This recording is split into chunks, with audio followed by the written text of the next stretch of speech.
Hello, it's me, Mr. Mustafa. Welcome to my geography class. Today we can start a second chapter, 10th standard geography, Kerala syllabus. Let us start a new chapter, Unit 2, In Search of the Source of Wind. In search of the source of the wind. That is, from this chapter we are going to examine how the wind is formed.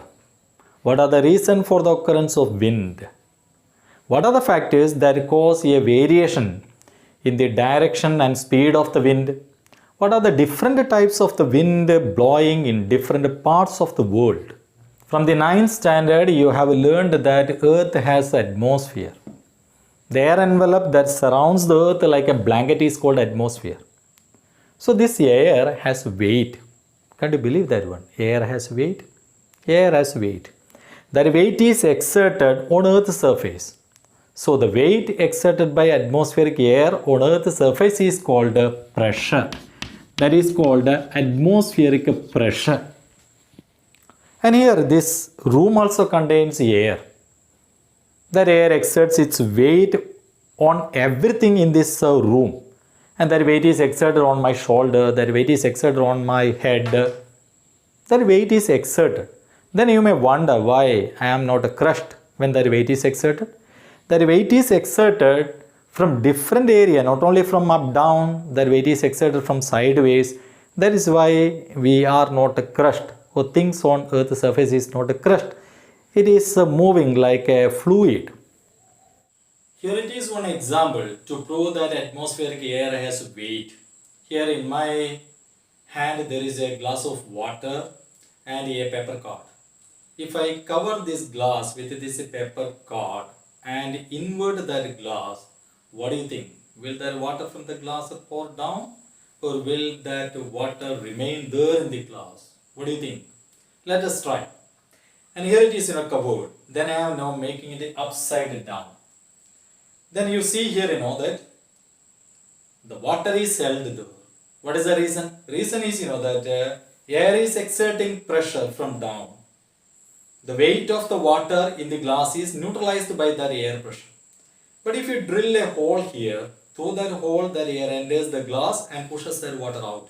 But no hole is here, only vacuum is here.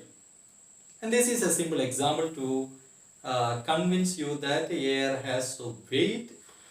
Now you understood that atmospheric air has weight. So the weight exerted by atmospheric air is called atmospheric pressure. What is the average weight exerted by atmospheric air? So the average weight exerted by atmospheric air is 1034 grams. 1034 grams per square centimeter area at sea level. That is, if you are at sea level, if you draw a centimeter square area on your palm, go at the sea level, draw a 1 square centimeter area on your palm, and this small piece of area is being pushed down by a weight of 1 kilogram 34 grams. 1 kilo and 34 grams. So the total weight of atmospheric air is 5000 million ton.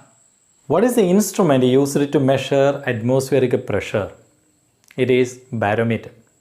Different types of barometers are there, but the most commonly used one is Mercury Barometer. You see that Mercury Barometer.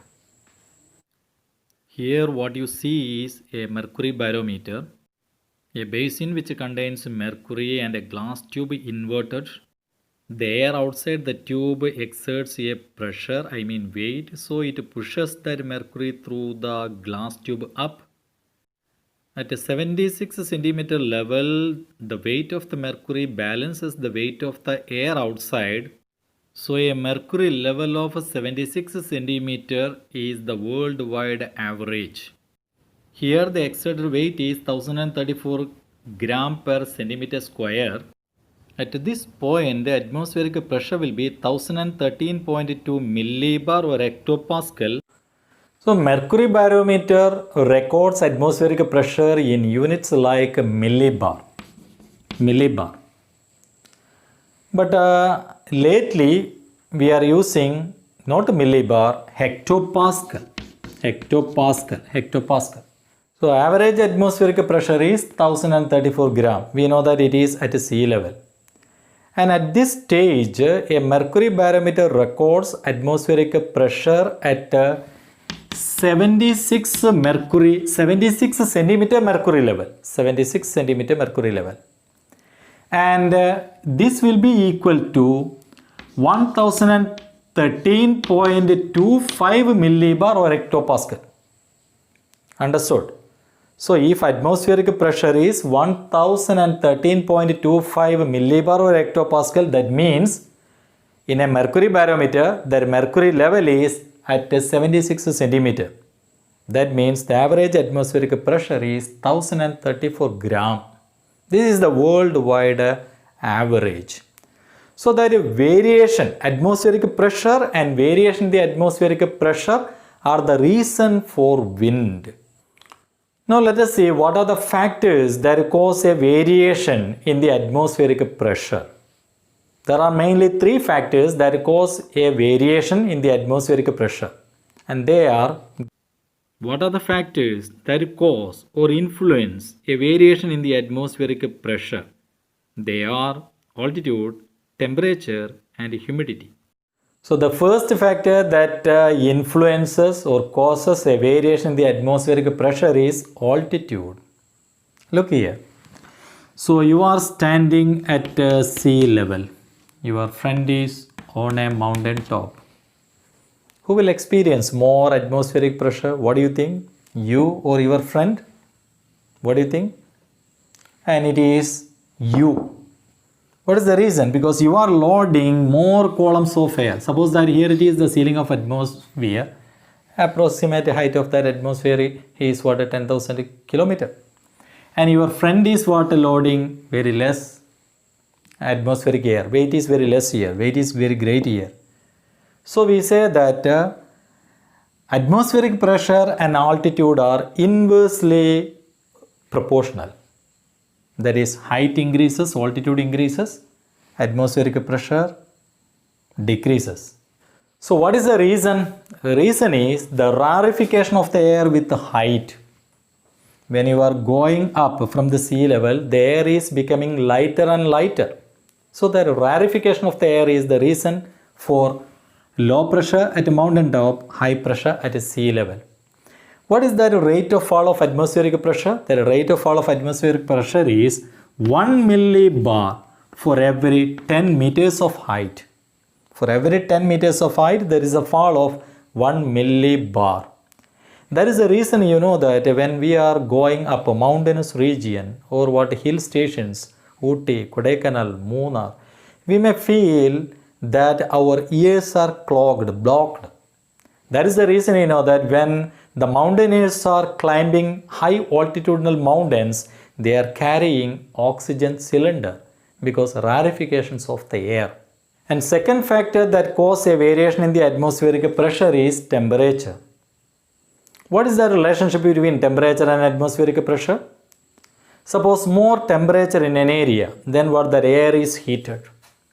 When air is heated like any other objects, the air gets heated, meaning expands. Heated expands. Then expanding, its weight decreases. When its weight decreases, it is ascending. And suppose that it happens here. So that more air is ascending from here. That meaning pressure decreases. So temperature increases, pressure decreases.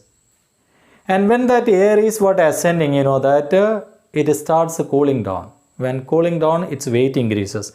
Weight increases meaning what, that pressure is what increasing. Then it will what descend. And let us see you know that how that pressure and temperature varies during daytime and night. Suppose that daytime, sun is here, daytime. What will happen here? You know that here molecules of what that air is here. And here what happens, you know, when that beam of light is down, the air molecules are what heated, and that heated air expanding. When expanding, its density decreases, then it is what ascending. This is what is happening daytime. And as a result here, it is what a low pressure. So what a low pressure is formed here. Pressure is less low at a daytime. So at night, what happens to atmospheric pressure? We know that at night temperature is very less because sunset temperature is very less. Then what? Cooling down. When cooling down, air molecules will come together and stick together, compressed. So what? High pressure is experienced. So at night high pressure is experienced because more molecules of air will come together and stick together, compressed, because temperature is what? Very low here. So here it is very clear that there is an inverse relationship between temperature and atmospheric pressure. Temperature increases, pressure decreases. Temperature decreases, pressure increases. That is the reason equatorial region, look at here, 0 degree latitude and equatorial region. Equatorial region experience low pressure because temperature is very high here. And here you know that 100% of solar radiation is received. So what a low pressure is experienced here.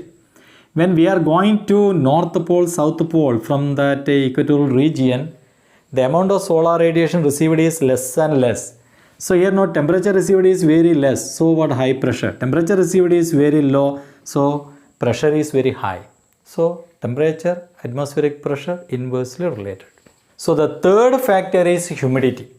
Let us see what is the relationship between humidity and atmospheric pressure. What is humidity? The water content or water present in the atmospheric air is called humidity. What would be the relationship between humidity and atmospheric pressure? If the quantity of water vapor is more in a unit volume of air, atmospheric pressure decreases. Now here it is 1 cubic meter volume of air. In this 1 cubic meter volume of air, more and more water vapor reach. For example, through evaporation, more and more water vapor reaches here. Then what happens to atmospheric pressure? Increases or decreases? Decreases. Why? Because what? Humid air is lighter than dry air. Humid air is lighter than dry air. That meaning dry air weighs more than water vapor. So that more and more water vapor reaches atmosphere, meaning atmospheric pressure decreases. Remember, because the pressure is weight of the air, not weight of the water vapor. So atmospheric pressure and humidity are inversely related. Suppose two places. One place is very near to sea. The other place is far away from the sea. Which place will experience more atmospheric pressure? The place far away from the sea will experience more atmospheric pressure because that air is mainly dry.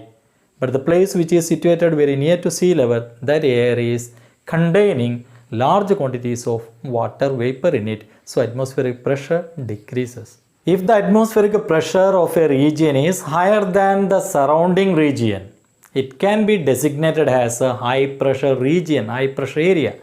Look at, for example, here it is a place in a region.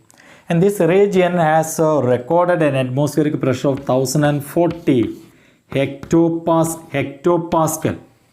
And surrounding region, for example, here it is what 1010 hectopascal, here it is what 1020 hectopascal, here it is 1013 hectopascal, here it is 1014 hectopascal. So if the atmospheric pressure of a region is higher than the surrounding region, this place can be designated as a high pressure region, high pressure zone.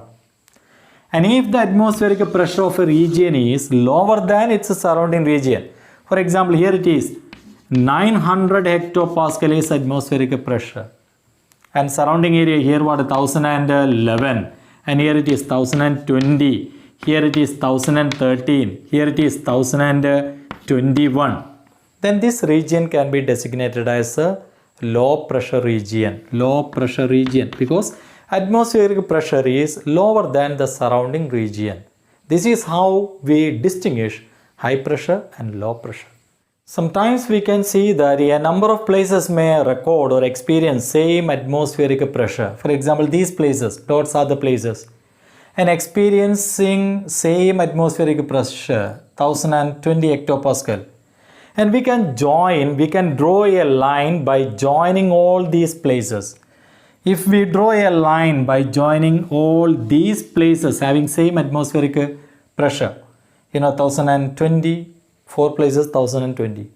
And this line is called isobar. It is called isobar. What is isobar?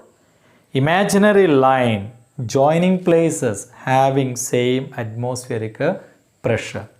And here it is, the 1011 hectopascal. Same, all 4 places. So we can draw a line by joining these 4 places. And this is called what? Isobar. And here are 4 places with what? 1000 hectopascal. We can draw a line by joining these places. And it is called what? Isobars. And by observing this isobar, we can understand the distribution of atmospheric pressure of that region. And we can see, here it is what? That high pressure, and here it is what? A low pressure.